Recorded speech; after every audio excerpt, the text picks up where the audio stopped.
Welcome, Michael. How's it going? What a live stream. Whoo! Can you guys hear me? We can hear you, buddy. Good And morning. thank How's you. I everybody? mean, we weren't going to go on. We realized that you were going to be busy and you had appointments, and then that that Yeah, missed it. happens. I missed. Yeah. See, folks, I missed. Sometimes I miss. Well, we appreciate. I mean, you missed it, so we're here now. So that's cool. Great calls. I mean, beautiful calls from the live stream today. Yeah, very nice. Absolutely gorgeous.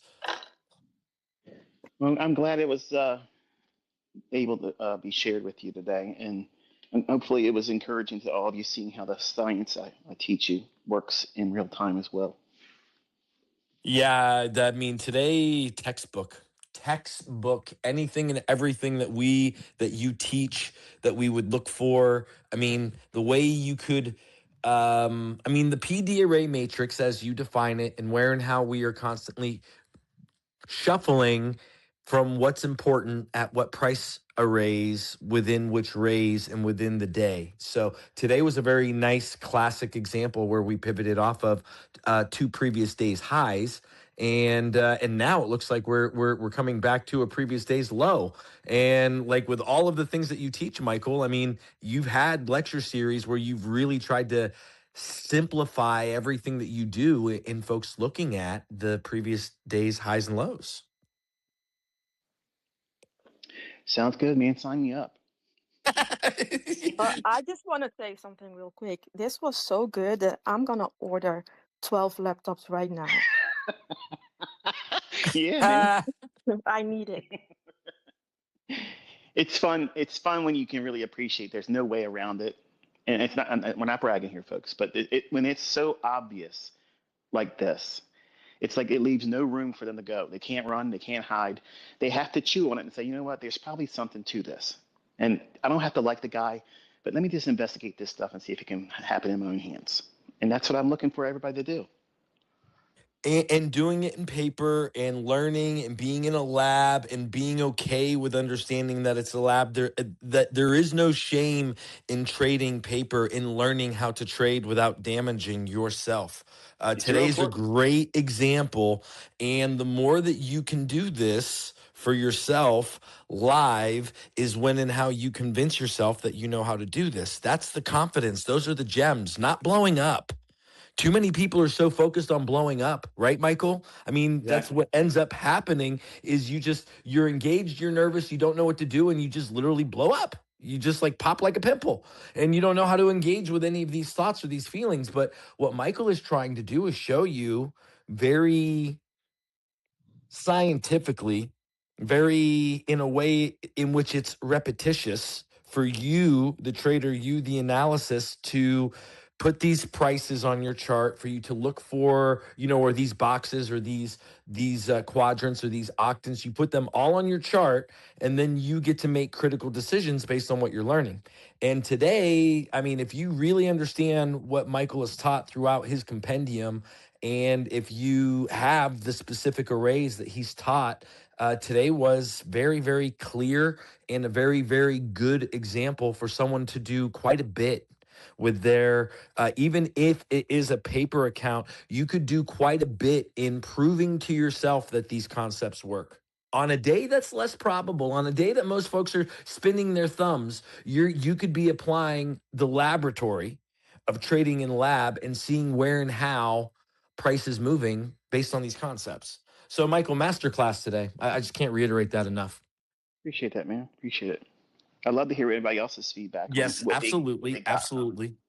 Market Oracle has a really nice a thought or take. We'll bring up N Trading SMT. We'll bring up, if you have not been up to Trader Roundup, feel free to ask for the mic. We're going to bring up some new folks. We're trying, guys. So, and then we have some folks that have been here that demonstrate very clearly that they know how to follow the assignment. So we're looking for that as well. Market Oracle, you're first. Dr. Tony's in the house. Nice to see you. We got N Trades here. N Trading coming up. So start with Market Oracle, buddy. How you doing? What's up? What's up? How are you doing, brother? Very well, thank you, thank you. So, as a recap of the stream that Michael just ended, it was a masterclass in how to manage your expectations and how you do the tape reading. So, one of the things that stick with me is when Michael was talking about when you see an accident, and there are things when that stand out to you, and there are people who can see through it, just like when Phil is manipulating the markets. So you have to stick with the price action on that time as well. You don't have to trade live or demo, but the thing that came immediately to my mind was, have you seen the clip of Dana White during the White House correspondent dinner shooting? And he was like enjoying every bit of it, no matter what is going on outside. And he was like, okay, this is so good. Let me enjoy every moment of it. I don't want to miss any moment of it. So this is what you have to have an attitude when the markets are not as per your liking, or it is doing a different thing, because that's a lot of learning opportunity for you right there. Just like in the beginning of the price action today, where the market was going 50-50, and then Michael reiterated the exact things what it needed to do and what his expectations were. And one of these 16 laptops of your Michael, they did exactly what you said it was gonna do. So kudos to that. Beautiful market. Beautiful market oracle. We want to get more feedback, more conversation from you, Dr. Tony. Full circle. Welcome back, Trader Roundup, buddy. How you doing? Hey, I'm doing great, guys. Tony Ratliff from Indiana. Been trading ICT for about 4 years, and I still struggle. But I just wanted to tell Michael that today was awesome. It was what I needed to hear. I loved the commentary and him keeping calm. The one thing I found out that when I start cussing at the screen and yelling, I should just stop trading, because yesterday I was trying to long that market and it just kept going down, and I started getting pissed off and cussing, and I'm like, Tony, you just got to stop trading. So Michael, I appreciated all that you were sharing today. It really hit home with me, and I'm sure it hit home with a lot of other people. Thank you. Appreciate that, man. Thank you. Yeah, good feedback. Good feedback. AM, you're up next, buddy. If you have any questions or anything, as you guys are here, we like the feedback, obviously. If you have any questions as well, it's good for a good opportunity for that. AM, you're up next. I'm going to mute your tone. Go ahead, AM. Hello, hello. Yeah, it's been a while since I've been here, so I'll give a quick introduction. My name Pretty is please. Orson. I'm from Los Angeles. I've been trading ICT for going about 3 years now. My preferred model is like market maker model. I just see it in everything. I think every other encompass and model kind of presents itself inside that framework. So that's kind of the way I use it, as a framework, a guide in price action and trading. Honestly, today's lecture was pretty fascinating. I haven't been on the markets for around 2 weeks now, 3 weeks. I've been on a little break. And coming back, I always remember that FOMC days were kind of that day where nothing goes to plan and everything is always a little bit difficult and back and forth. And being a part of Michael's lecture today kind of helped show that and remind myself of what it's like. To anybody new, it's just not a daily trade. Just skip it. You don't need to trade every day, honestly. I learned that one the hard way when I first started. I do have a question though for Michael. Um, while I was gone, I was listening to a lot of X Spaces, and when you mention your grid lines for price, you taught us gradient levels. These are horizontal grid lines. And a grid not only has horizontal grid lines, but vertical grid lines. You mentioned that the vertical grid lines are time. What I referenced by that was session times, kill zone times, macro times. However, um, I was kind of curious on if those vertical lines may not only refer to or may not refer to those macro times or kill zone times, but may refer to maybe your logo or any other Fibonacci sequence or anything like that. There are things in time that I was very honest and told you all as a community that I would not divulge all of that stuff. But if you just stick to the macro times and the session opens and in the lunch hour delineations, they will be enough to serve you. But yes, there's other things that I won't teach that I use when it comes to time. Okay. And then I'm assuming you don't have to say, but is it your logo, or if I can pry a little bit more out of you? It has something to do with it. All right, Gotta love it. Gotta love it.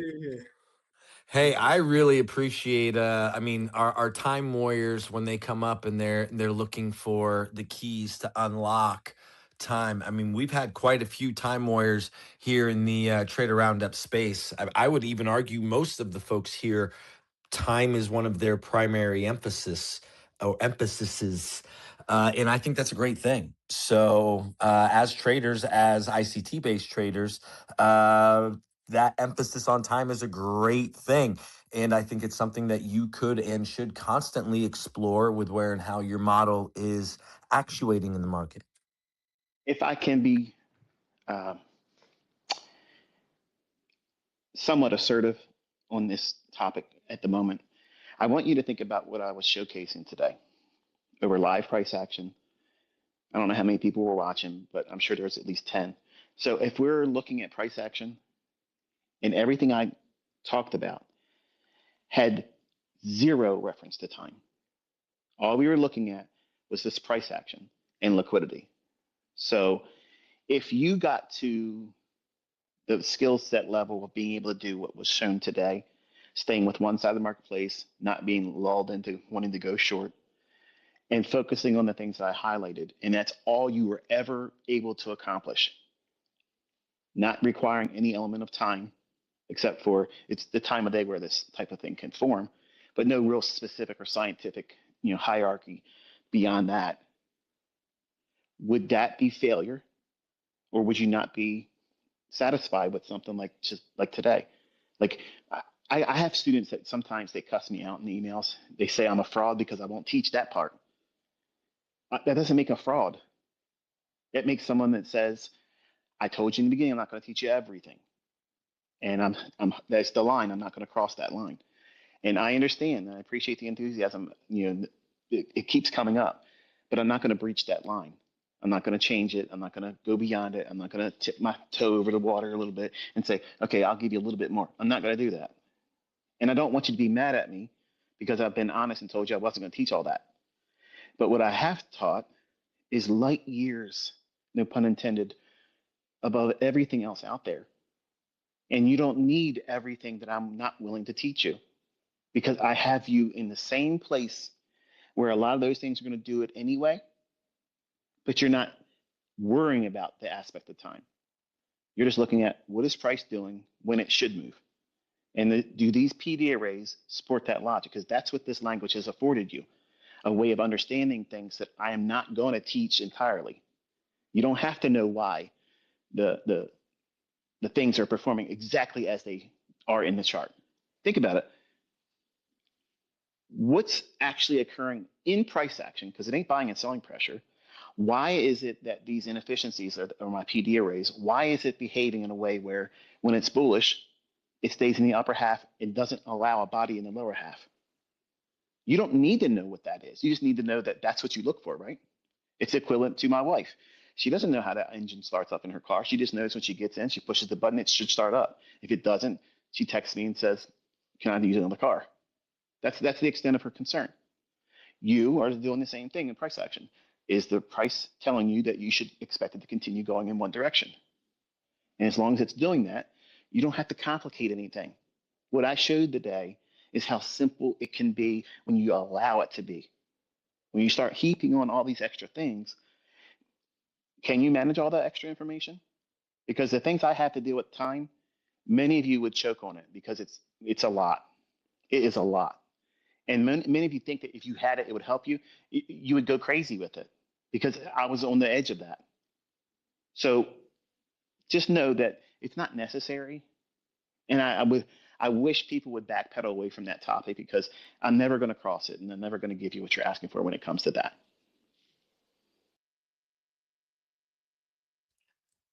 And I mean, and to Michael's point, we have more than enough. More than enough. So keeping it going, Gray Eagle, you're up next. Okay, thank you very much. Can you hear me? Yes, sir. We can hear you. Okay, first time up. I just got my Medicare card, so I'm 65 years old. I've been trading for almost 45 years on and off. And what I mean by on and off is on profitable at times, off lost. Gave it up a number of years ago. My best run, which is true, and I'm sharing it because it makes me a little crazy. I was trading some options, long story short, 10 or 15 years ago, and turned 5,000 into 1.1 million in about 5 months, and then literally lost it all. I was smart enough not to keep going.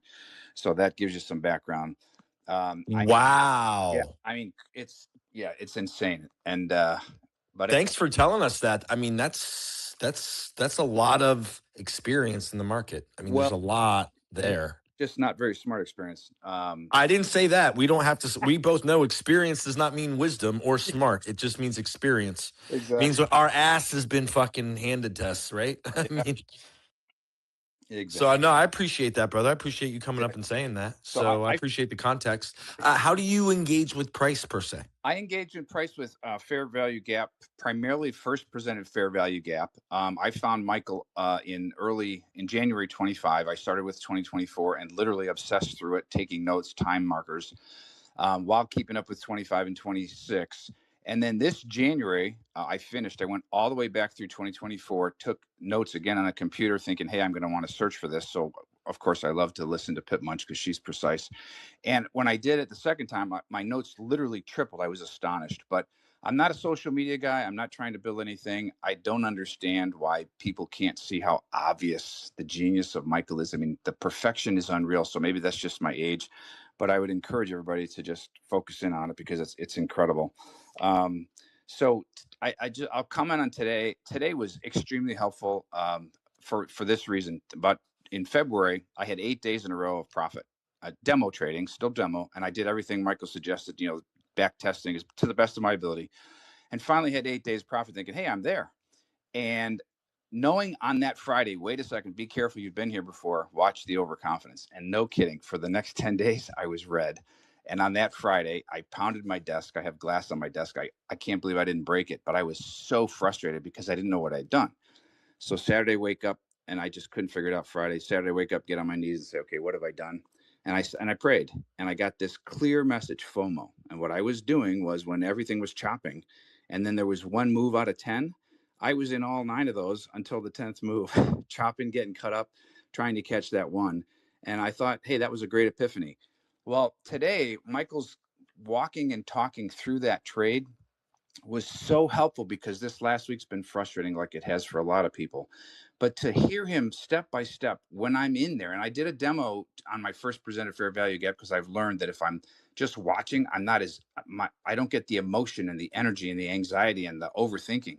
So I'm always doing demo. And today when he was, and I didn't pick up the stream till after I was in, of course, but to hear him talk through the different ideas of watch for this, and this is the rock climber, which I haven't understood as well until today, and look for this, and here's the rejection block. It was incredible because for me it was so helpful to basically be walked through a trade. And I know I've watched a lot of his lives but with at the time it wasn't me looking back, it was during the market. It was fantastic, and to hear his calm was amazing. And the other thing that struck me is I've noticed recently how long he's in these trades. Sometimes he's in them. Today was 47 minutes, and it was just hugely helpful. So I do have a question, and maybe it'll tie into today. But when you've taught about, Michael, you've taught about when we're trading near all-time highs, don't guess the high, don't just assume it's going to turn. And I grabbed that and did well with that demo, a few months ago when we were up there. Recently, when we've had trades where we're trading near all-time highs, but we have a premium opening range gap, which sort of indicates an initial first hour anyway bias of short. At what point does it make sense to say, hey, you got to abandon the short thinking if it doesn't get to the consequent encroachment, or that's not going to apply because we're near all-time highs? Is there a point that you can explain it? And you can tell from my question, it's not even clear in my mind. Where is it, or when is it appropriate to sort of say, okay, I came in with the 1 hour bias short, but man, abandon that, it looks like market's going long. Could you talk to that? The clue is number one, that if it's gapping higher and you're near all-time highs, when do I abandon the pursuit of expecting it to trade softer or pull back in? By what it does at that quadrant level. So if we have a gap higher of 200 handles and the upper quadrant gets traded to and it flirts with it just below that, but then says, I'm not going to go any lower, then I would be more inclined to trust that it's going to be gap and go. It's going to continuously go. I've been very apprehensive because of the all-time highs we're at right now, because I think they're artificial. There's so much being baked in that's basically bullshit, and I don't want to be caught offside, because I think we might see a day where this thing has an aggressive sell-off, and I don't want to be caught offside with something like that. I don't want to entice all of you to be in that. I look for the large gap opening in the upper quadrant when it's a bullish candle or a bullish gap.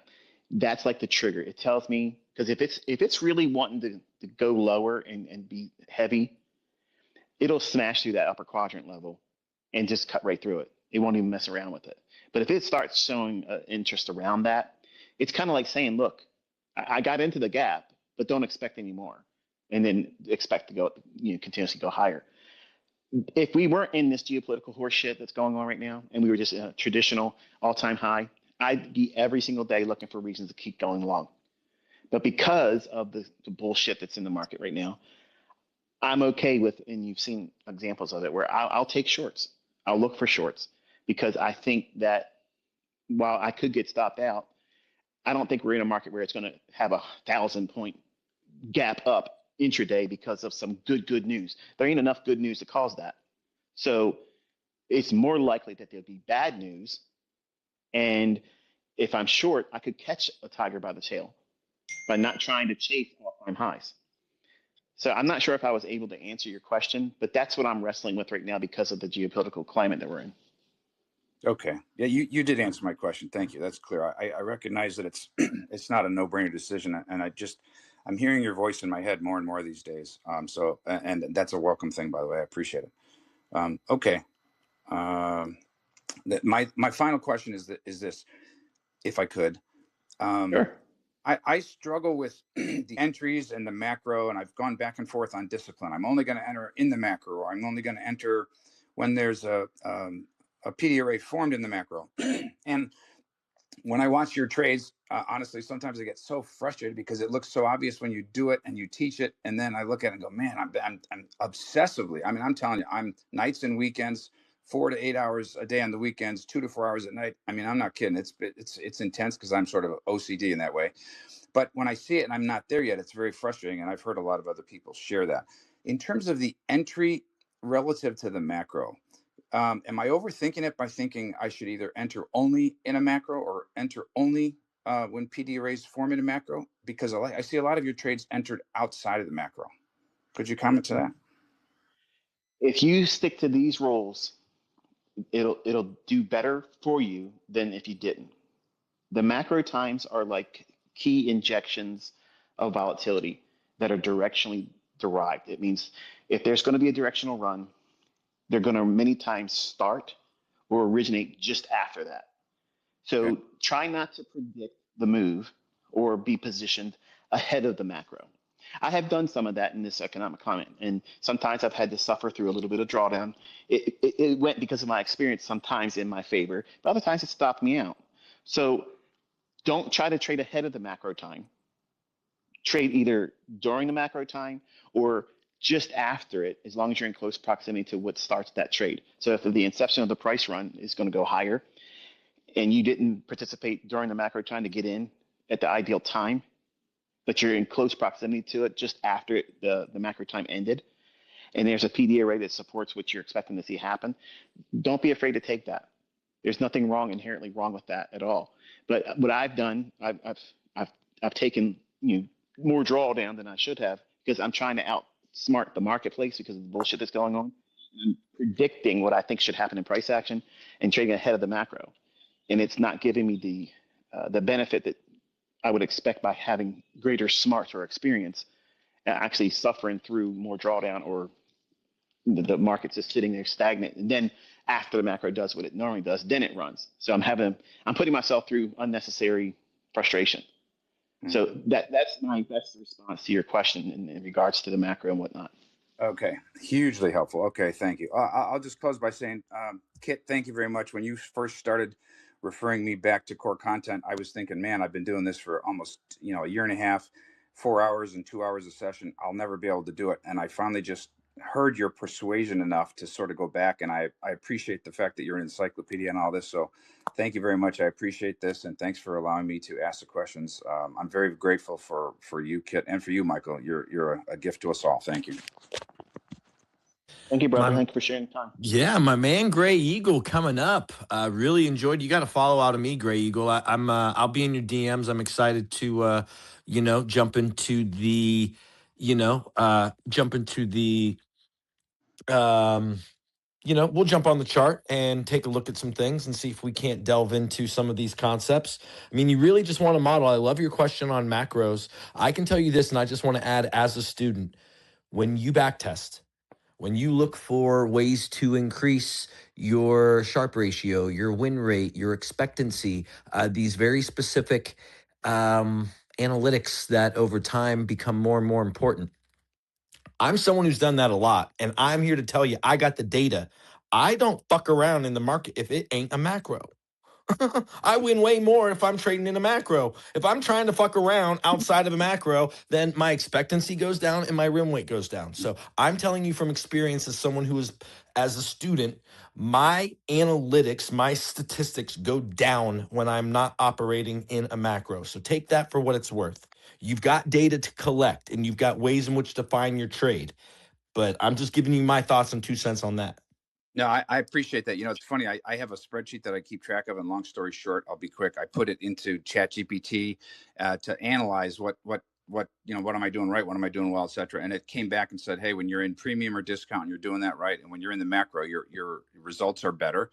So that's why I wanted to ask Michael, because I see a lot of his trades. Yeah. I mean, data, you can prove to yourself within data and the execution of your models of the things that you're looking for. You can substantiate, which is what Michael has asked you to do. And within here in Trader Roundup, he says very clearly the 50-10s are his macros. Everything else is bullshit. Yeah, you can find whatever you want, but he said it very clearly. Those are his macros, and that's what we trade. And there's an evolution in which those macros were presented to the community. And I go back to that original sequence. And I mean, as someone who's been studying Michael as long as I have, we're going back to literally the forum days and back to, students communicating and talking with themselves on what might be these ranges. So when Michael clears things up as he has, and he explains to all of us what the 50-10 is, in my opinion, all you got to do is go chase down the data, chase down the arrays, and look in where and how you can frame your model within that context. Yeah, that makes sense. I'll close with a laugh. Gray Eagle is support of Michael because eagles soar like an eagle, and of course, being gray hair. So that's about as much social media as I've done, and even this is a little outside of my box. But thank you all. I appreciate the help and support. You're quite welcome, brother. Yeah, high five, Gray Eagle. Love the comments. Love the conversation, man. I followed him as well. Yeah, I mean, that's really good. I'm excited to, like I said, jump into some DMs and have a little bit more thoughtful conversation with Gray Eagle one-on-one. So that's coming, mate. So great, thank you. Yeah, let's see. Who else do we got here? Misael. I love the name. We'll bring him up. He's been here before. Carrie got some comments. We got Carrie and Misael here. 1109. Oh, look at that. Shocked. Price did what Price likes to do in a macro. I'm shocked. Anyway, next we said Misael, you're up, and then we got Carrie.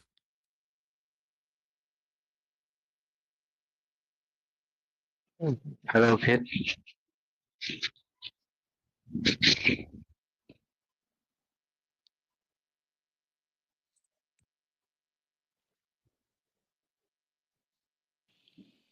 Does anybody else hear anything? Because I got nothing.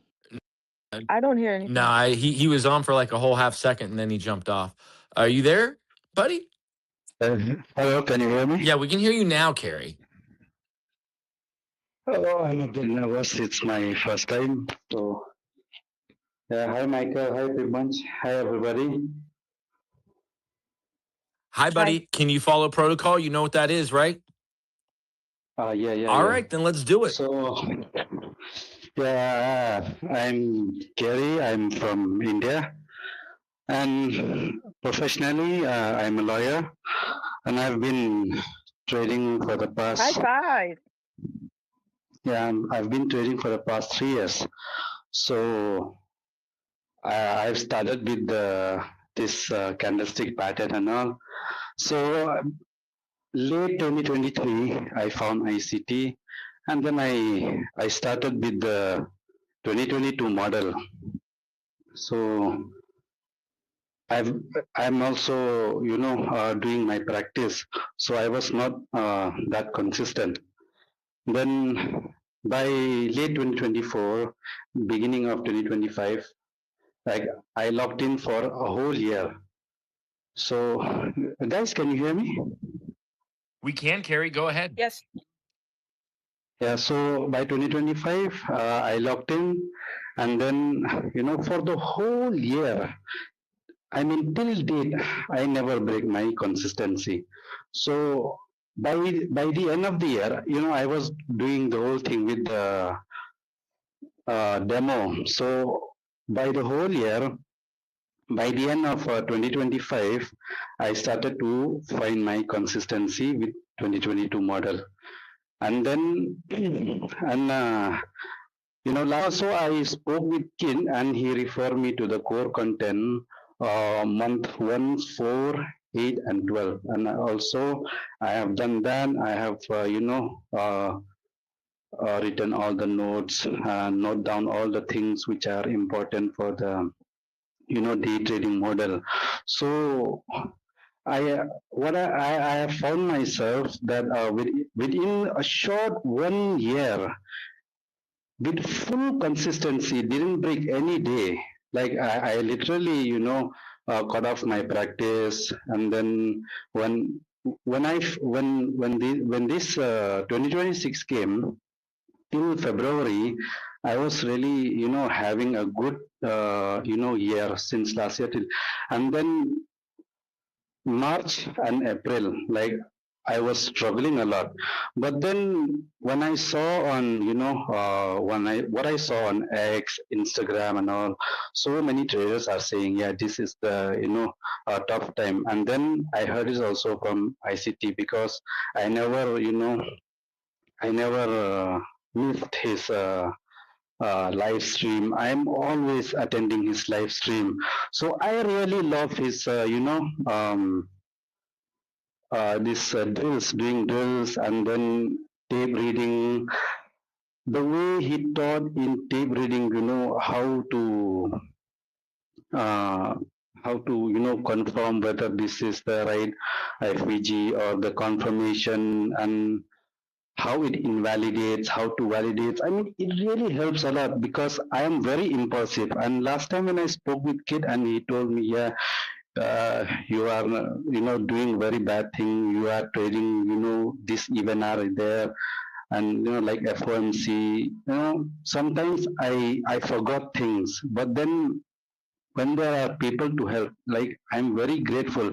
And then yesterday also, I mean, I just want to mention, yesterday also, I think some people misunderstood me when I hit my trade yesterday, when ICT was calling that sell side, and then, initially I was about to go long because to buy sell stops, but then I refused. But then later when I sell, when it hits that, I mean, shit, man, ICT, he's really calling levels. And then I reposted, come on, man, it's random. But then some people, I think, misunderstood me because I want to say this because, people troll so many times that ICT It's okay. is random. It's okay.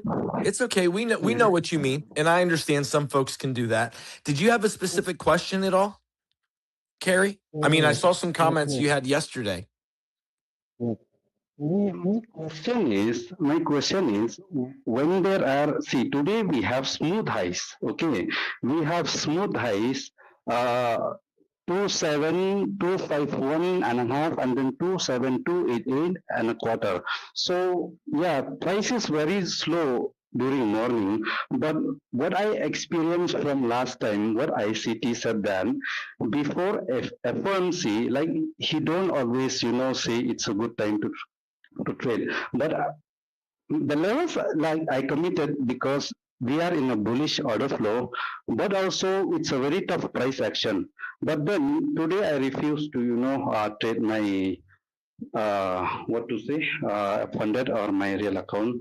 So what I did was the fair value gap, uh, which formed right after the rate of sell side, and then following on to the macro, like we have one candle around uh, 950, yeah, 950 macros. What I want to ask a question is, like, if we have a relative equal highs after the torch on sell side, is it high probability to enter in the macro during the before FOMC event if there are smooth relative highs? As long as you're trading in the first hour. After 10:30 Eastern time, you're entering where the lunch macro could occur, protraction, sideways, this moving consolidation, not really wanting to do anything. That can happen. Erratic price action can happen. So I'm only telling you what I am comfortable doing as a trader. At 10:30, whatever I may have wanted to do, if I haven't done it, I'm not going to take it. But prior to that, pre-session between 7 o'clock and 9 o'clock in the morning Eastern time on FOMC days, they're very good.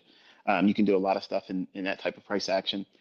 But if it consolidates now, this is the part where you write the stuff down now. If Okay. 7 to 9 o'clock in the morning Eastern time, if that's consolidating and it's not really making any kind of protracted runs higher or lower, it's just staying in a really defined range, like we kind of like saw this morning. Yes, That yes. is it's indicative of what we expected to see today. So if there's relative equal highs, it's like almost like a no-brainer. Just stick to that side and practice aiming for that, and you see the fruits of it today. Yeah, it really helps a lot because what you said was if the price action is consolidation, yes, that really helps a lot because I never thought of that. I never thought of that. And also, I have one question. Like, is it okay to ask kids? Sure, buddy. Absolutely. I mean, let's focus on the quality of our question, but pretty please continue, Carrie. Yeah.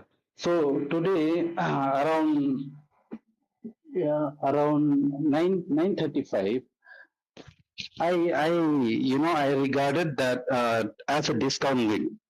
Is Do it you, is it is it 9:35 candle? do you have a Because I question, entered. Carrie? Do you have a question? Yeah, my question is, is that candle is the right candle to regard it as Carrie, what a. kind of questions are these, my friend? I love you, but come on now. What's your question, pretty please?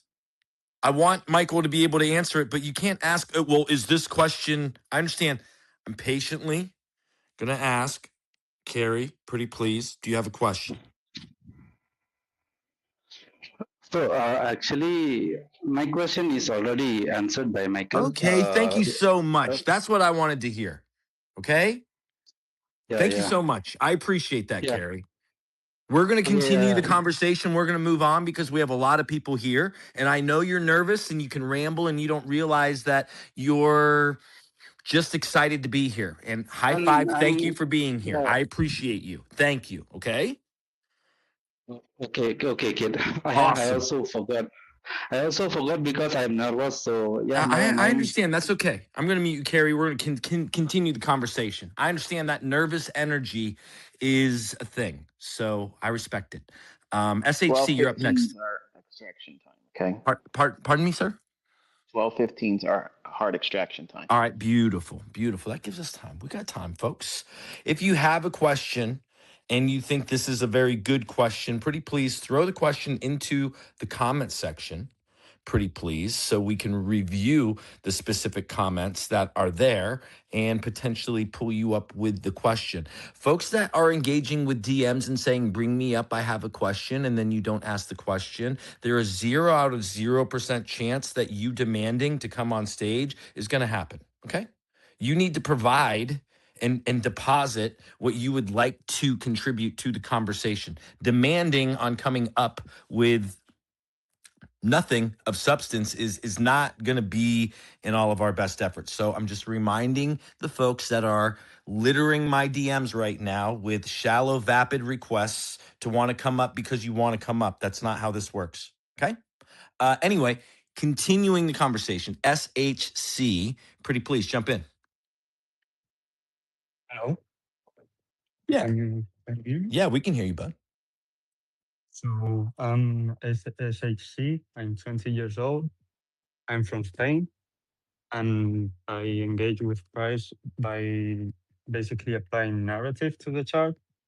So I think about what makes sense to me to see in price, and then I look for the signatures in price action to basically get in the chart. And that's basically my model. And I posted a picture. I've got a question about something I posted. Can you check it out? Sure, brother.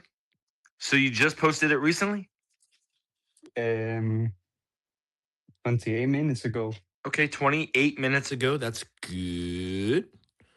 I think I can post it again. I mean, it's not bad. Can There's you a lot. please? Can you please? Just for my sake, because it's easier for Yes. me.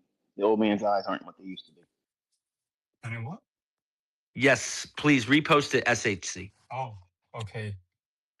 I see it almost a half hour ago, but if you can put it at the top, it just makes it easy because we do have a lot of folks. Ooh, you got numbers on there. I like it. This is going to be a good question, I can tell. Okay, wait. I had to get on my PC. It's okay. Let us know when I see it. It's done. It's done. I see it. Okay, cool. Oh, okay.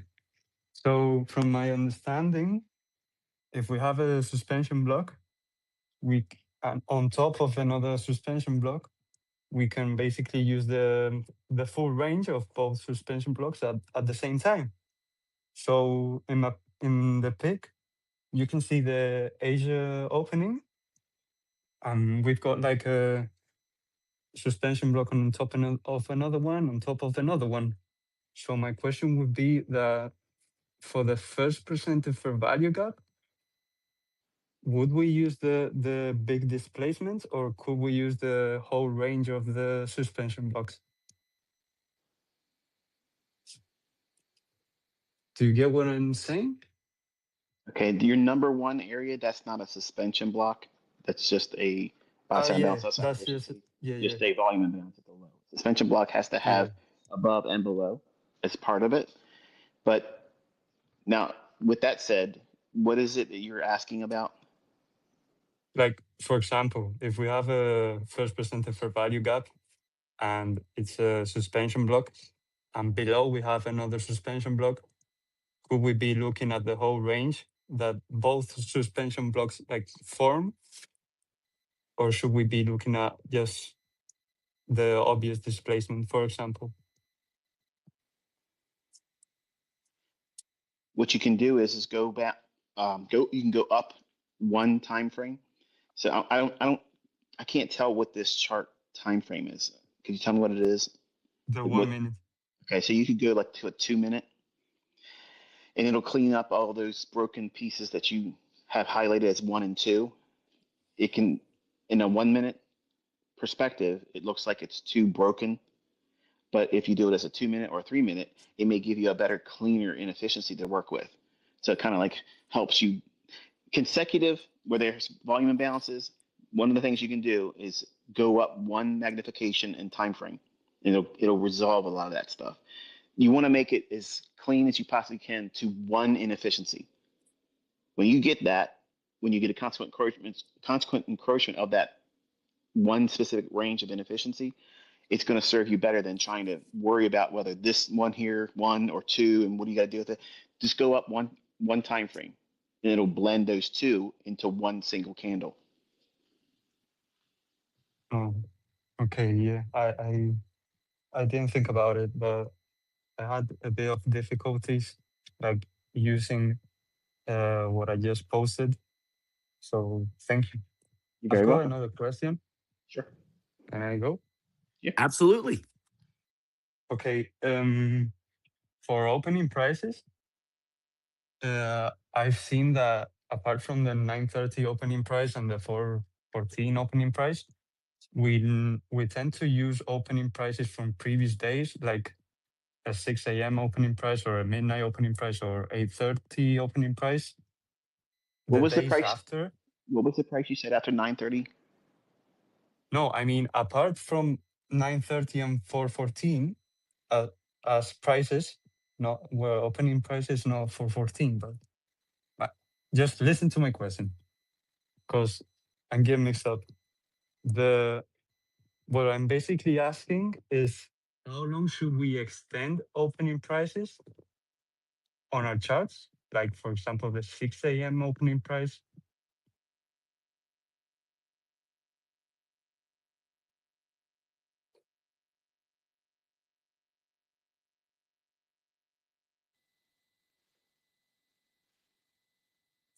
You there, Michael? Hello. I'm. Hello? Is that all? Is that all? Y- This guy. Yeah. Yeah, I mean, is it part of the like 20-day look back? Like should we have it on the chart for like 20, 40, 60 days? Sure. Because if it's relevant, what you're doing is you're going to cycle through the last 20 days, and you're going to look for all the salient PD arrays that your model identifies.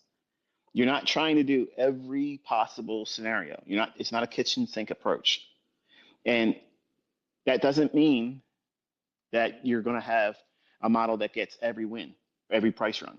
But you have to limit your focus to a very specific criteria.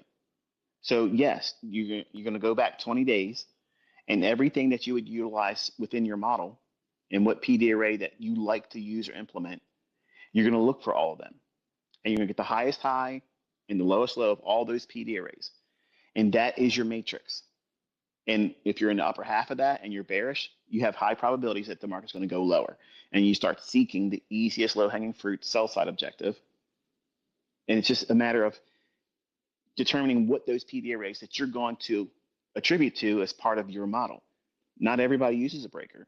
Not everybody uses every individual opening price. So some people don't even consider the 6 p.m. Eastern time opening price. I don't know why they wouldn't, but some people don't. Some people don't even use the midnight Eastern time opening. They just use 9:30 Eastern.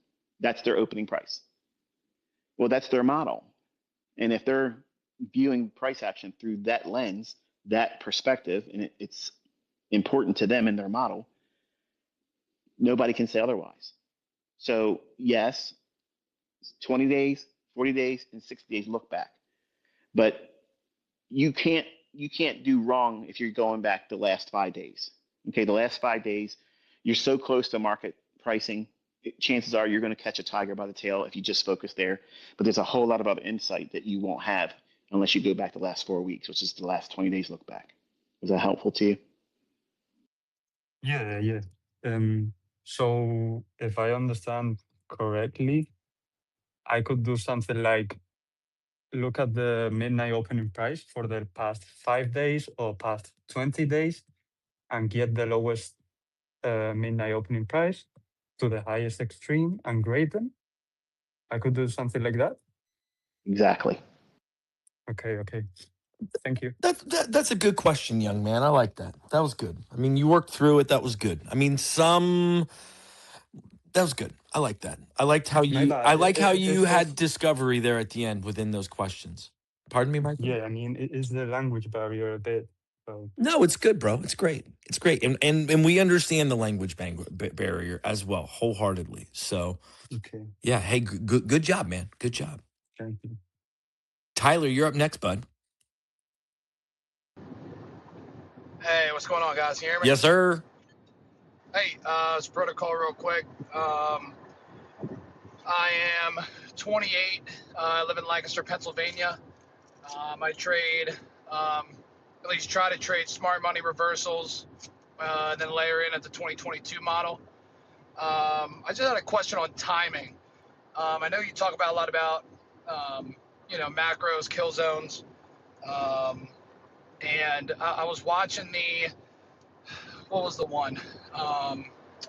The most recent video you just posted, and I was just checking out like the framework and stuff, and there was no like buy side run for you to short that, and I was just kind of thinking about like how you kind of knew it wasn't going to take out that high, because there was also no SMT with ES or even YM for that matter, and just kind of the confidence to short. It was basically like a 90% retracement back to the high of, I guess it was pre-market, if I remember, but and then taking it lower from there. Where'd the timing come in on that, or what preempted you to take that sell and have confidence that it was going to go lower from there? Are you referring to the one where I showed both the US 100 CFD and the micro NASDAQ, where I shorted both of them? Okay. Yep. I covered it this morning in the live stream. That was the first couple minutes of what I did today's live stream. I explained how it was part of the large opening range gap, and the fact that it went up into the 25% or lower quadrant and started having difficulty going any higher. So those types of things, those events, I actually mentioned it during this trader roundup too as another response to another student. Those factors are helpful to me when there's a large gap. And that's like the trigger mechanism for me to trust gap and go. So wherever the gap is in the direction, if the gap's down lower, if it only trades up to 25% and fails to make a run above that, and it falls below it and trades back to that 25%, I'm going to take that as a short if it's a gap down. I'll take that 90% of the time. Of 100 trades, 90% of the time, I'm taking that short.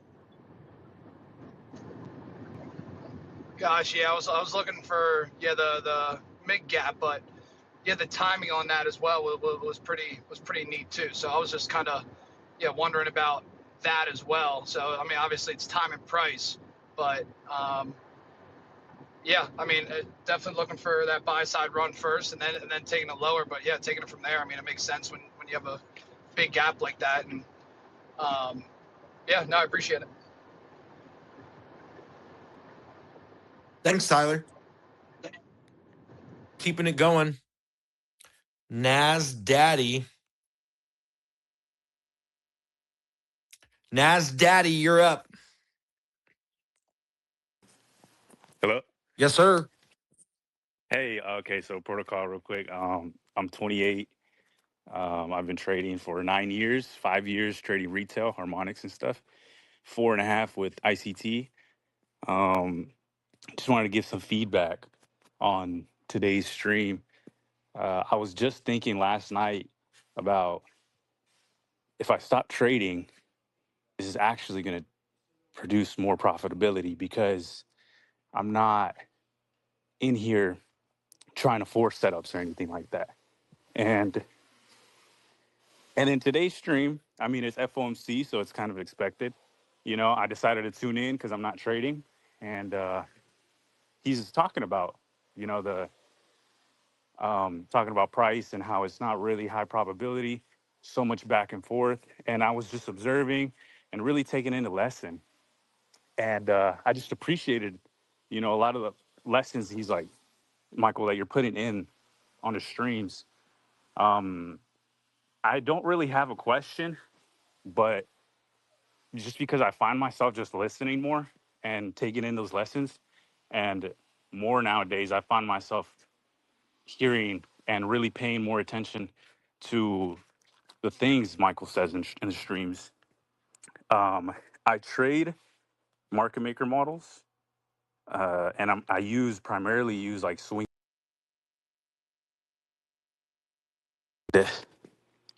I've been seeing a lot Say of that last part again. I heard swing, but I didn't hear anything after that. swing highs and swing lows for my entries, and I match them up with the fair value gaps. And those are the ones that are, for me, more high probability more often than not. And I also like I've developed a routine where I'm present at 9:30 open, see what it does.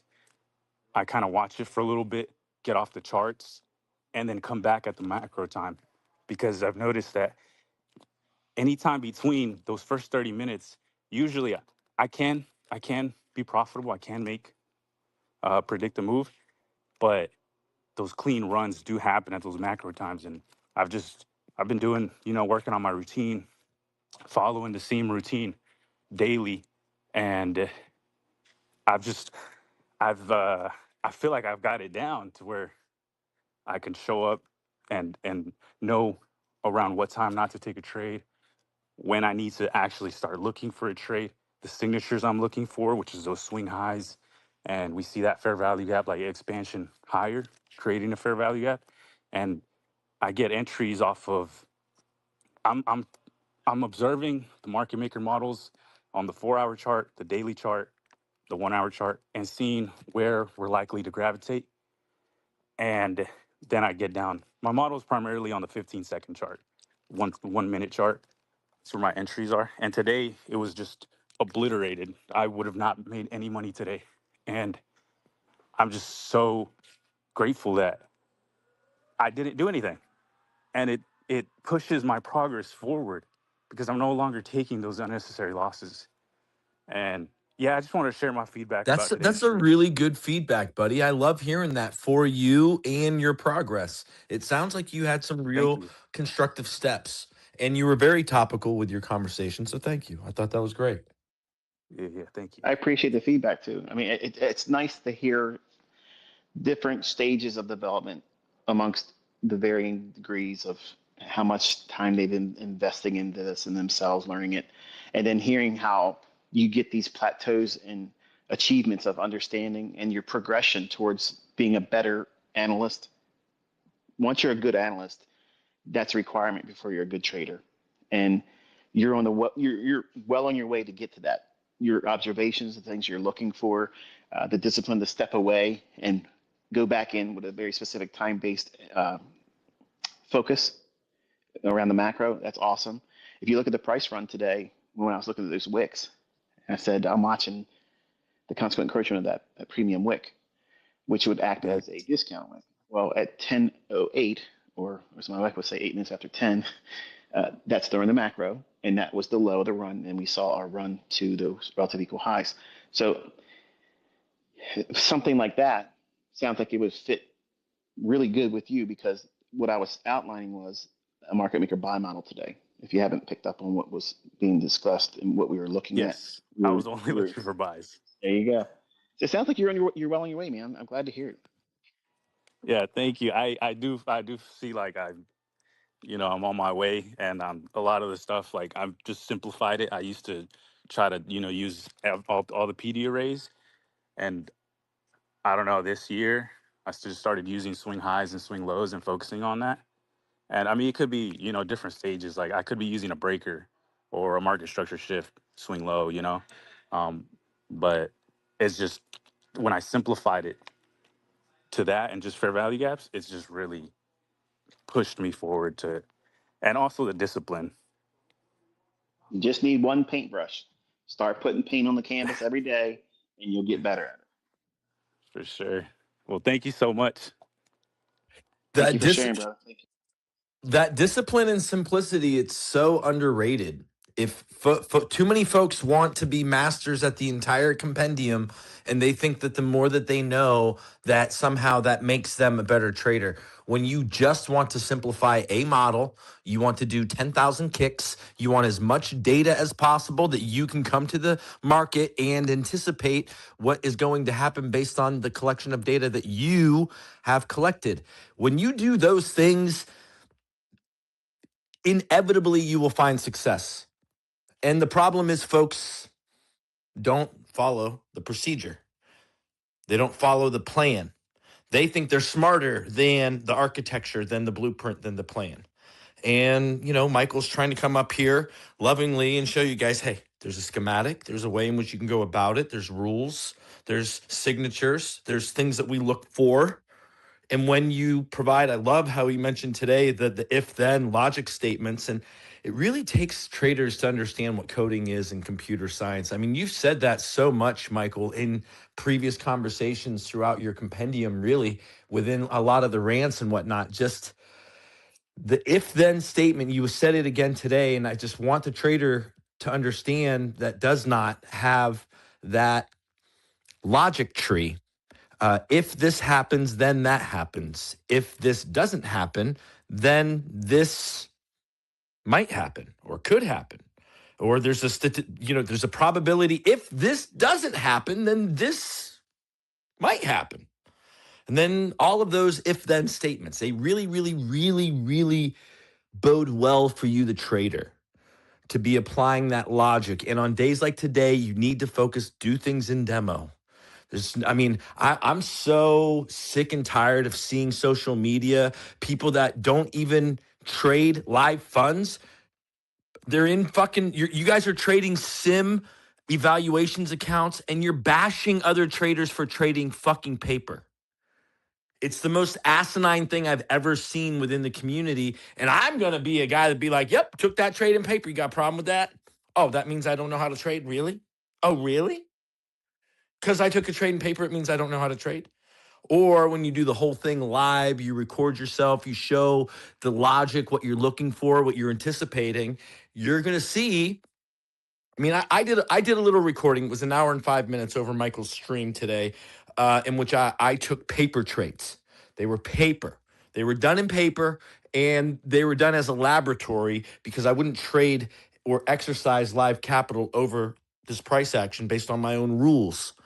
But go back and watch. I invite you to look, engage with price and paper where it can never hurt you in a demo, in a laboratory, and utilize these concepts and prove to yourself that you know how to make this work. Tommy, you're up next. What's up, guys? How you doing? Fantastic. Perfect. So, protocol, my name's Tommy. I'm 26 years old from Ohio. I've been trading 6 years, ICT for about 4. The way I engage with price is I use market maker models for framework, but I'm really just looking for equal highs, equal lows, and then trading the fair value gaps or order blocks that overlap gradient levels within a time-based range. And just got to say, like, some feedback on the 2026 mentorship is like gradients have just absolutely changed my life, and just so grateful for you teaching them. Within the last few months, I've made over half my annual salary at my 9 to 5 job, and it's not through like boom or bust cycles of just giant payouts or things like that. It's just been using a couple micros across linked accounts and just taking kind of small, consistent payouts throughout the year. So I'm very proud of that. But one thing that I wanted to ask is there's been times throughout the 2026 mentorship where you've mentioned in a price run where you say, okay, within the next 2 candles, I need to see it start to run and hit this high for us to be confident. Something along those lines. And I was wondering if that has to do with after we see, like, for instance, in a situation where we're holding a BISI where we want to see it propel price higher. Is it something, are you saying in the next 2 candles because it's kind of like related to times where you use like a time-based stop or something like that? Or is it because now that we've seen us hold the midpoint, we need to see price start to um, show us signs of moving higher? And why is it within the next 2 candles? Both are correct. Both could be the catalyst. Many times it's both of them doing that very thing, presenting the catalyst that it's spending too much time. There's enough candles inside this specific area of my focus. So if it's going to run, it needs to do it now. And part of the back testing, part of the collection of information is when you look at the day on a 1 minute chart, every single day, you want to look at how many times a candlestick got the chance to exist inside of a fair value gap. And by default, you'll see the ones that really propel price, sending them higher or lower. in deference to the direction you had, they don't spend a lot of time in there. Or if they're spending time in there, as long as those candles are respecting the discount sensitivity or premium sensitivity relative to where you think it's going to go, as long as that criteria is being met, that's okay. But like, I don't want to see like 7 candles in there doing that. It's too many. Yeah. So about five handles, five handles, 5 candles inside of a PD array. But as long as the qualifications of, proving that's discount sensitivity or premium sensitivity is valid still, once I get around the 5 candles, it's like, okay, we're wearing on our welcome now. It needs to start running. So it's not like some esoteric time-based idea. It's just, it's spending too much time here. It needs to get going. Shit or get off the pot. So it's as simple as that. Okay, I got you. Appreciate that. And then another thing that I wanted to ask about, um, within one of the last few trader roundups, you kind of talked about whenever we have a cluster, and this is referring to gradients because it literally makes up like 90% of my trading now, it feels like, which is great. But whenever we have like a cluster of gradient levels we're using, whether it's like opening range gaps and uh, higher time frame wicks and new day opening gaps, new week opening gaps, etc. Whenever we have a cluster of those, to clean up the charts, we can just use the very bottom of that range and the very top and grade that. And so what I did today is, since we were trading within a bunch of clusters that I noticed on my one screen, I did that very thing that you mentioned of using the highest high and the lowest low within that range.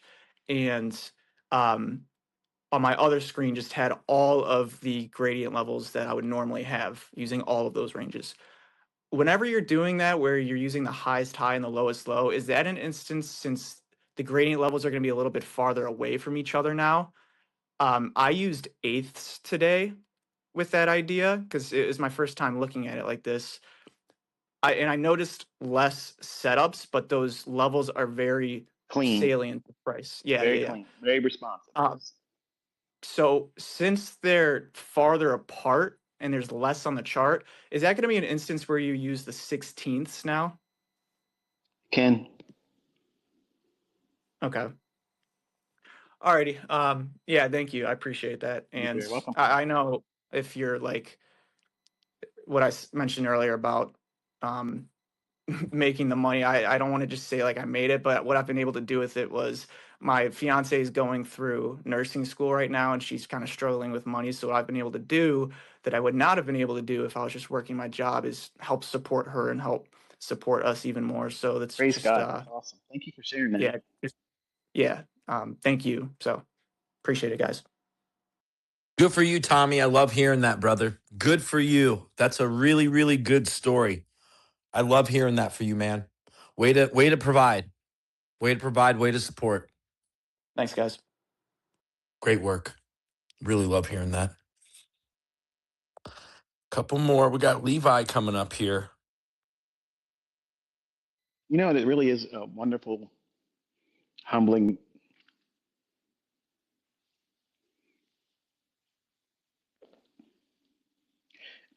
I just want you guys to know how much it means to me when I get to hear what you guys are doing with it.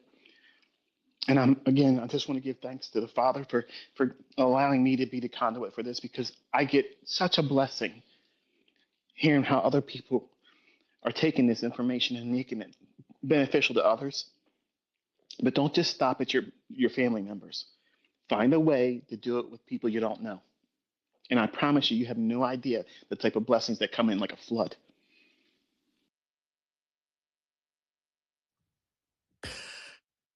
And if only the community knew how we embody that. We embody that here, Trader Roundup. I mean, we rise by lifting others. That's a very important community concept, a mastermind.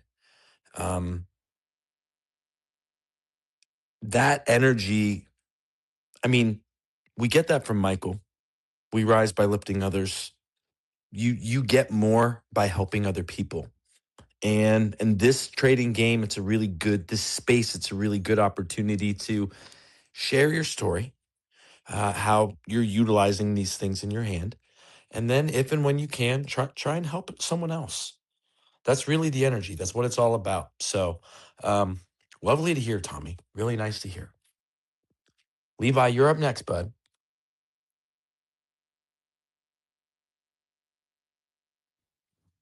Levi, Levy.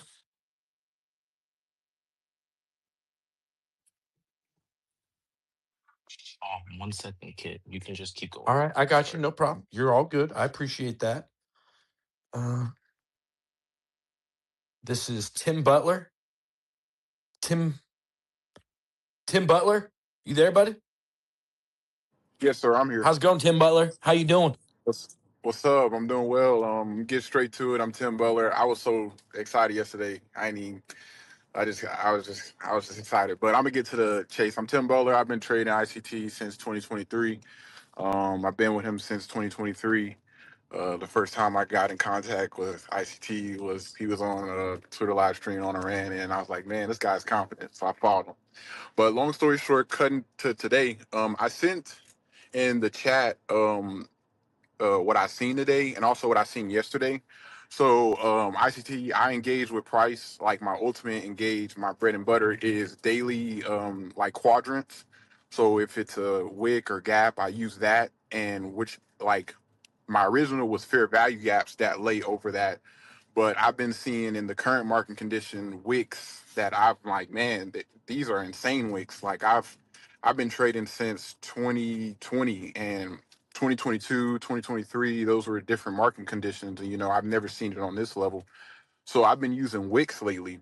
And my first question will be when using wicks that lay over the daily quadrants, whether I'm using fair value gap or a wick or order block, what if, and I know you spoke about this earlier about hybrid P arrays. And so if I see a couple of, let's say I'm using the 1 minute, I'm seeing a couple of wicks on the daily quadrant level.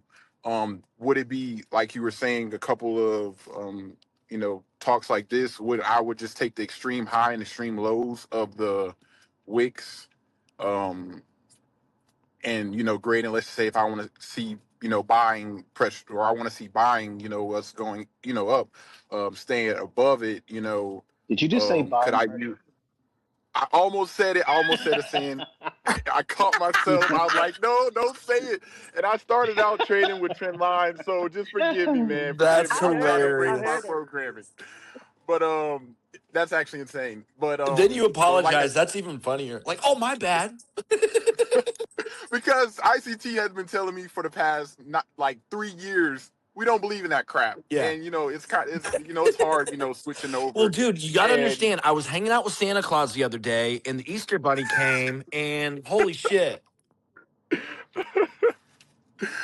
But yeah, man, could I use like the extreme high and the lows of the wicks that lay over? And my second question would be the question that touched my hearts the most. And this has been something that I've been kind of struggling with because I typically love to use fair value gaps. Is let's just say I'm using a fair value gap that lays over the daily, quadrant level, or let's just say I'm using a wick. I haven't gotten to the order block area because it kind of gets a little tricky for me. But let's just say I'm using a fair value gap, and I see the market. The bodies. And one thing you always said always stuck with me: bodies tell the story, wicks do the damage, and that's kind of been kind of telling of this time we've been in lately. So my problem is I'll see bodies like let's say I'm looking for price to go up. I'm seeing bodies lay down where they're not supposed to where they're not supposed to be, they're supposed to staying, let's say we want to see up and, I want to see the body stay above encroachment. So there'll be times when the market have the bodies close below that. And then let's just say we hit a macro, or let's just say we haven't hit a macro. And then all of a sudden the encroachment becomes sensitive, and I've just got stopped out because I've seen one or two candles show sensitivity. And I know previously you talked about, fair value gap being balanced when it goes in it and then goes away and then goes back in it. And I'm like, man, how do I kind of deal with those two things? Or those are my only two questions. That was a lot. Did you get that, Yeah, Michael? I'm trying to decipher the separations between the two. Yeah. I don't really understand when you say, can you lay like I don't know what wicks you're talking about when you say the wicks that you're wanting to use the highest high and the lowest low of. Because at first I thought you were talking about my gray pool, but then I lost the tracking of what you were going with. And in the last, I have I'm not really I certain. have Michael. I sent pictures in the chat to Did you kind of give send a it better again? idea. Yes, Repost sir. it. I I'll sent it look for it. again. Let me see. Well, that's definitely part of it, bro, because neither one of us were looking in the chat, and I think we both got a little lost there. So, I love the energy. I wasn't able to pull out what the question was. yeah, no, yes. I'm sorry, man. I'm sorry. It should be currently up there. I just reposted it again 2 seconds ago, and this was actually today's move. I actually been seeing so many moves that kind of line up with this, and it's. Okay, so now Ooh, I'm looking at the chart to the left where you have the beginning of the The run up. purple is the daily fair value gap, and then the red is the wicks that lay over.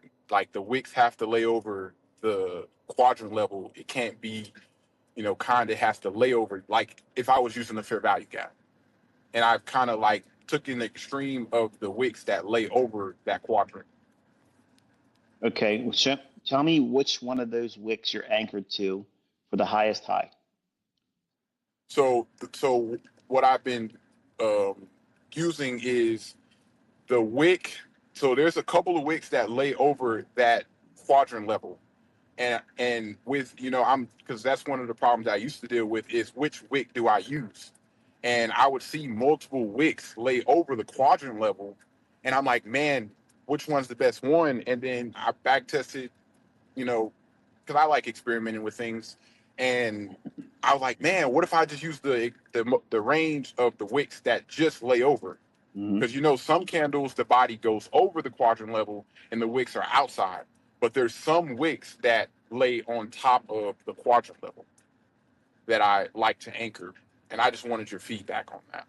Well, if when you're able to do so, look at the 47-minute after 9. So Yes, 9:47 sir. Eastern time this morning. That wick is the one I actually highlight during the live stream. And the reason Mm-hmm. why I picked that one, this is going to be the basis for how you pick the wicks to choose from. When we were running higher after 9:47, and it created that little short-term high formed at 9:56 Eastern time. That retracement back down, there was really no gap in there to work with that was useful. So Mm-hmm. I elected to use the 947 wick because it was the largest, tallest one prior to that price run that took out the high of 942. So we're seeing a market structure shift there. It rallied higher, and then pulling back down into that, the bodies were not even touching the consequent encroachment of 947's candle.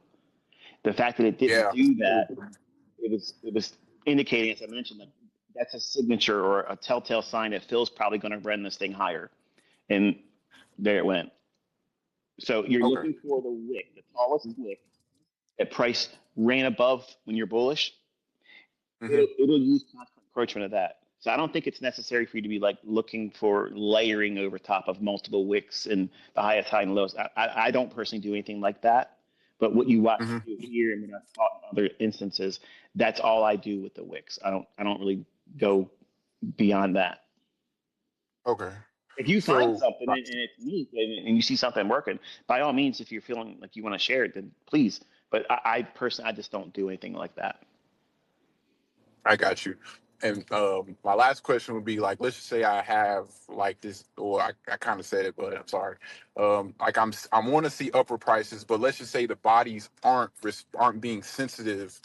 Let's say we want to see price go up. The bodies aren't being sensitive above it, and bodies keep going below it, and then staying kind of in that range, and then out of nowhere it just becomes sensitive and then it moves. Like, is there a way to like kind of navigate through that, or that's just kind of a time where I just need to sit on my hands? Okay, just for my sake, because I'm an older dude now, let's assume that we're Yes, sir. watching a SIBI. So it's a sell Yes, side sir. imbalance, buy side inefficiency. We expect the prices to go higher. The consequent encroachment level has been breached. We traded outside of it on the upside, and now we're coming back down in. But instead of staying in the upper half, where premium sensitivity is showing, and we want to see it discount sensitivity. Oh, I said that Mm-hmm. wrong. I apologize. I said that wrong. Where the bodies are staying in the upper half, which is what we want to see. We don't want to see them in the lower half if we're expecting it to be bullish. So we're seeing discount sensitivity. If it's doing the opposite and you're wanting to see it go higher, but the bodies are staying in the lower half, but then it transitions to then now shooting to show only in the upper portion is the body's being permitted and it's not going in the lower. Is that something transitional? Okay. No, I'm asking. Is that what you're asking me? Yeah. Okay. I'm asking, what would I do in that situation if I'm not seeing it line up with the upper, the upper. In that instance, I would wait for it to create a run outside of it and then take the first fair value gap or the first down close candle as an order block to get into that, because it would need to shake off that indecisiveness, because it's either going to deliver perfectly with the order flow concept I'm teaching or it's not. And it's great to identify when it's not, because it makes it easy for you to say, I'm not going to touch it yet. Yeah. Make sense? Yes, sir. If Yeah, you that makes sense. if you demand the highest degree of confirmation based on what we're looking for, if it's bullish, it's going to stay out of the lower half. Okay? If it's bearish, it's going to stay out of the upper half. And if you stick to that, I promise you, a lot of the uncertainty or the sloppy trades, or the ones that tend to spend too much time before running in your favor, even if they do, that gets kind of it brooms it away, and you get less of that type of thing happening in your trades. Okay. All right then. Yeah, that's all I had. Thank you. You're very Thank you welcome. a lot. Good question, brother. Order flow, discount sensitivity for premium price, for the seeking of premium price, order flow, premium sensitivity for the continuation of lower pricing. I said that right. I just want to make sure. I'm saying it out loud because I want to make sure I'm saying it right. So the cohesive thought is the upper half, the upper quarter is discount sensitivity, because we want it to seek higher pricing. So I'm saying it out loud for myself, and I heard Michael say it. So I'm also saying it for everyone else. So that's what it is. Discount sensitivity for higher pricing, premium sensitivity for lower pricing, right? Makes sense. It's intuitive, but it's good to kind of walk through. Tim Butler, are you good, bro? You got anything else? Yeah, that's all I had. Great questions, bro. Yeah, that's all I had, man. Appreciate it, Mike. Well, I'm Kit, but it's all good. Oh, Hey, I'm call me sorry, anything man. but late for dinner, bro. You know what I'm saying? I'm sorry, man. I'm sorry, man. I've been up since 11. Man, I've been working since basically 24 hours. So Right on. I'm sorry, man. You don't need to apologize. You can call me anything but late for dinner, and someone accidentally calling me Michael, I've been called way worse, trust me. So,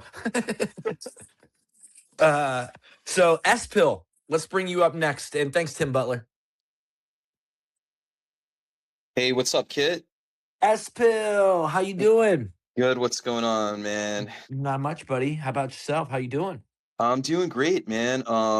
Yeah, shout out to everyone here. Great space, great. I've been listening to everyone come up and asking questions and all the answers, and appreciate Michael being here and everyone. I just had a couple things I just wanted to say real quick. So I'm not trading today. It's a personal decision. That doesn't mean that, you can't trade or you should trade or you shouldn't, whatever. I looked at it this morning and I thought, okay, we got FOMC later, we got earnings at the end of the day, we got month's end pretty much happening right now, which is a whole bunch of different scenarios happening at the same time. And I was like, what's probably going to happen? I'll probably take a couple good trades, like in the AM, like pre-market, when I'm focused and I'm following my system. And then inevitably there's going to be some crazy moves later. I'll probably get stopped out. I might take a couple losses. And today is a perfect day where I could start off doing great and like end up just absolutely trading through the FOMC like when I shouldn't be and stuff like that. So I just said, you know what? It's always better trading the next day when you have money in your account. And that's what I'm doing. I mean, maybe like around 245, 3, I might trade one micro, but I probably won't, since earnings are happening like after. And like I said, it's month's end coming up. But I just wanted to, just that mindset is just remember that it's always better trading the next day when you have money. And that's coming from experience. And another thing I wanted to say to the audience real quick, and I'm speaking to the folks that have been passing evals, getting payouts and stuff like that. And passing evals, or maybe, blowing it at the funded stage, whatever. I think if you're passing evals, you should be at least allocating a little bit of your capital towards building up a personal account. And I know we all say this and we say, yeah, well, you're going to get your payouts and then, put the payout to your account, which is yes. But actually, if you just, instead of like paying for props, you put part of that towards your personal account.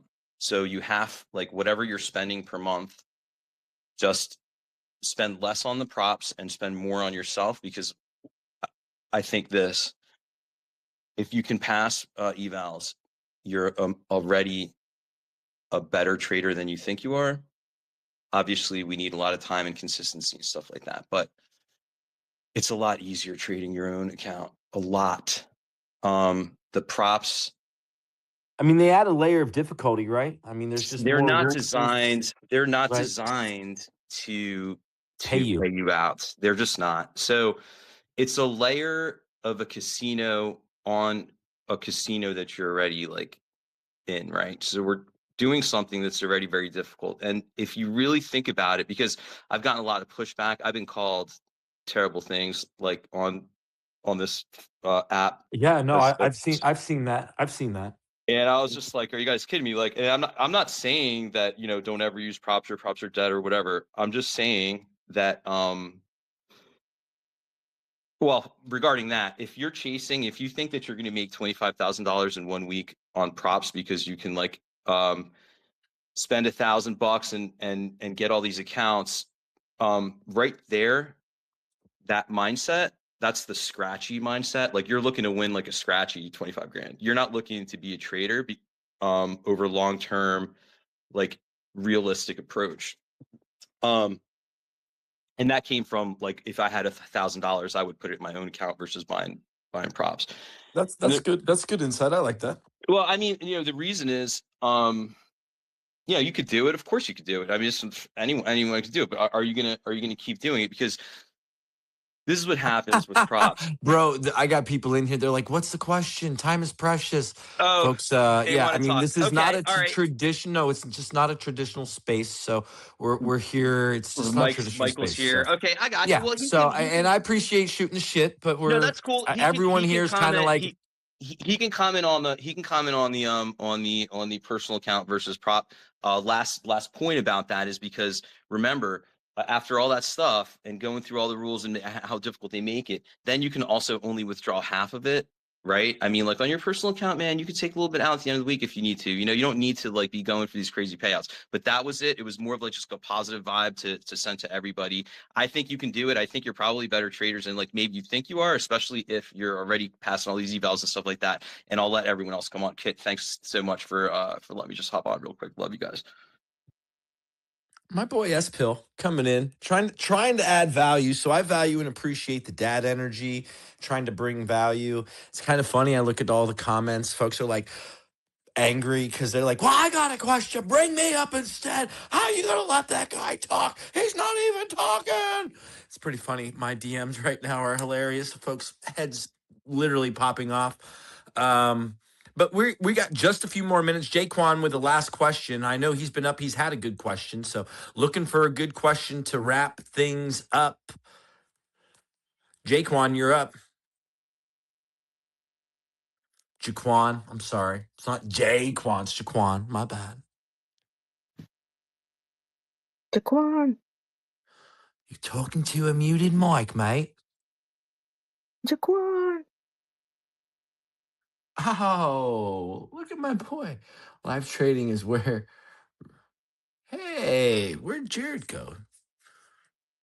We got just a few more minutes, guys. We're trying to move here. Denny, you're up next. One more time. My boy Jared in the house saying, what's up? You there, Denny? Jump in here. Hello, can you guys hear Yes, me? sir. We can hear you. I'm 18. I've been trading ICT for 2 years, and my model is ICT's Reaper. And I came up here just to ask a question about a Reaper. Could we get a little bit more insight? Because there's like not much videos about it, and I have been experimenting and back testing with things that ICT has given on his breaker, and I just coupled that thing with the Reaper and been like, okay, maybe the gap inside of the breaker and all the insight is given on the breaker, it's probably, the same thing, but I just want to hear the one say it. The ICT, can he just say some insight on it?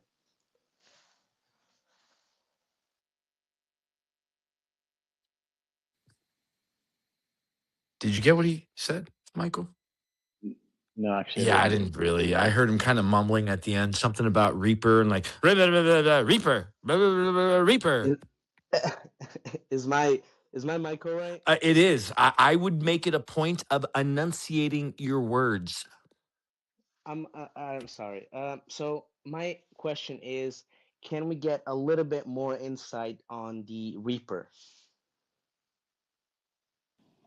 You will, but it won't be in this space. Because there's only a couple of videos going through 2023 and then one video in 2024, as I remember. And I would love to hear a little bit more about it because it really, really resonated with me. The model, the balanced price range, taking out the stops, discount gap, and extending it out and just really just ripping right through everything and then getting right back to the brass tacks with the gap. And I would love just a little, hints because I have been experimenting with it, coupling things that you have already said, and then just, blending things together. I would love to hear something more about it if it's all right. And Denny, I think he's saying tune into his YouTube channel because that's where it's at, right? That's where it's going to be at. I have an outline of lectures I'll be doing before we come to the close before the holidays, Lord willing, obviously. I mean, if he takes me home, it is what it is. But up until the week before Thanksgiving, I have an outline of certain lectures I want to cover. There's a couple little mini series of things I want to cover that were joined together in lectures that will go a week long. There's 3 of them. But I have topical studies and some of them, and I'll release 3 more PD arrays before the close of this year's mentorship as well. I have one more question. It's again same with the Reapers. If it's okay, if I can ask really quickly. Well, real quick, you were referencing the 2023 mentorship ICT Reaper PD Array Introduction Market Review is in what video is it? Hold on. It's in July's content. I've already watched that video, but I've been back testing and I found the suspension block really good. And what I found is sometimes we will have a discount gap where it's wicks overlapping, but then we'll have a suspension block. And I'm just asking, could that act similar way as the Reaper would? Not exactly the same, but could it have like the same characteristics as the Reaper would, where we don't have an actual fair value gap, but we have that volume imbalance up, volume imbalance down, and the Do you wicks have are an blocking. example on a chart? I do have. Can you send it to me? Yeah. In the little purple. Wait. Okay, where do I send the example? In the little purple pill to the right, you just go there and you post it right there, buddy. Yeah, sure. Let me try and find one. I'm actually unprepared for this. That's okay. But it is good if you have a question regarding the chart, and if we do bring Wait, you up, that you try and post a picture of the chart with your question. Okay. can I post this one? It hasn't really traded to it, but imagine if it did. Is that a okay thing to ask? No, because it's you're kind of like you're predicting something around the basis of it not being there yet, and the logic that would be used for me in terms of responding Wait, I do have one. wouldn't be One second. a real good depiction. Okay, if you have a chart, wonderful. That's what I'm looking for.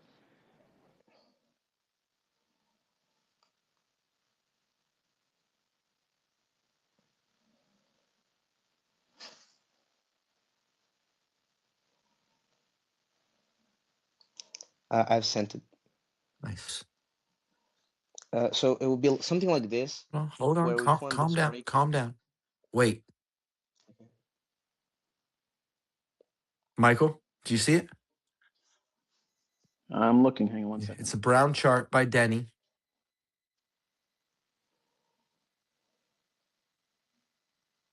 Okay, I see you. All right, Denny, go ahead, bud.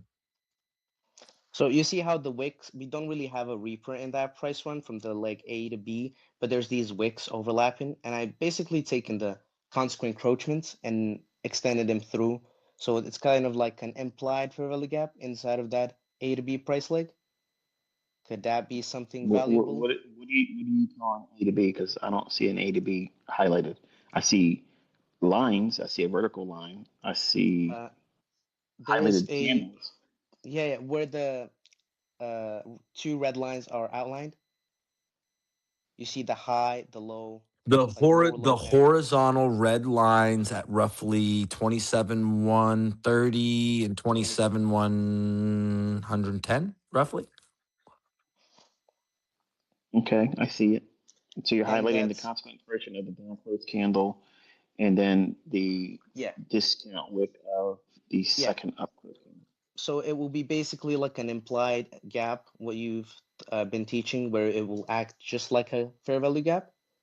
So it's like a breaker, and then we don't have an actual gap in discount, but we have an implied gap in discount. Could that act like a somewhat reaper? I've been talking to one of your charter members, and it's kind of like not a hidden PD array, but maybe a little bit of a hidden narrative.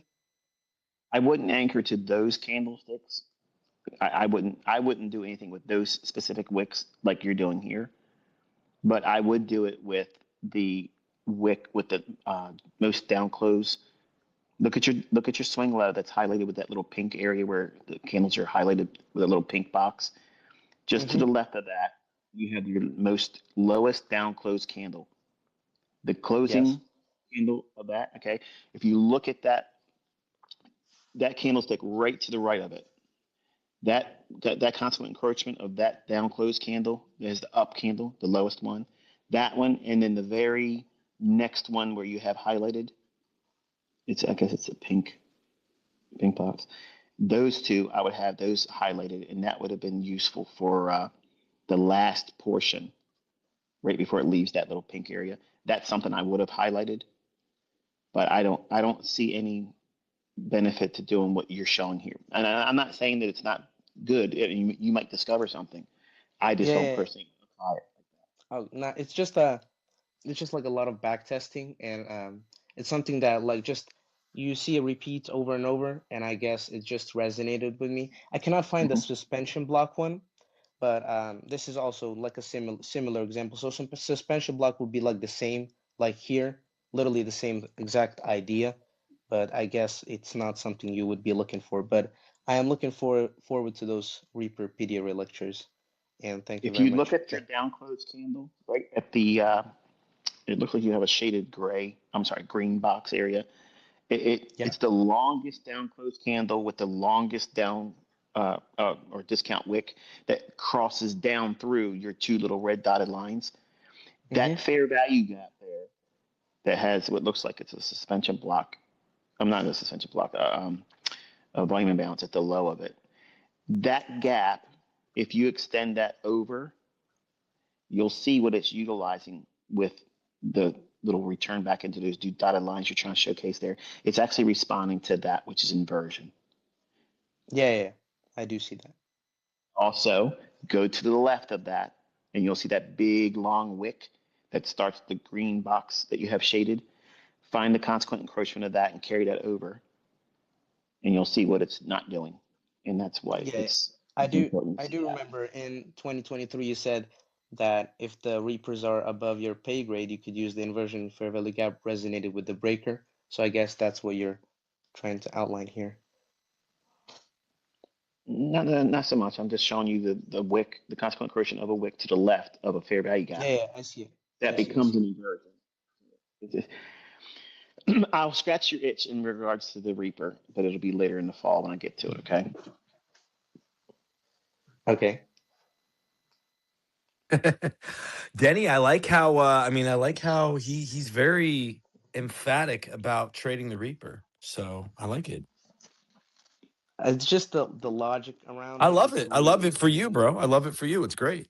I like seeing I, folks have that energy towards model.